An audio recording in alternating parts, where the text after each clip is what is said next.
Hello everyone. Today, we are going to learn about fruit's name in English.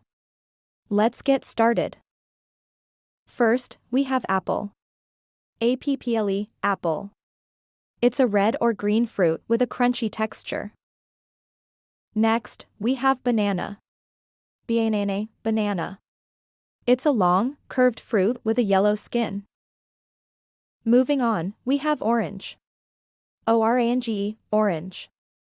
It's a round fruit with a bright orange color and a citrusy taste.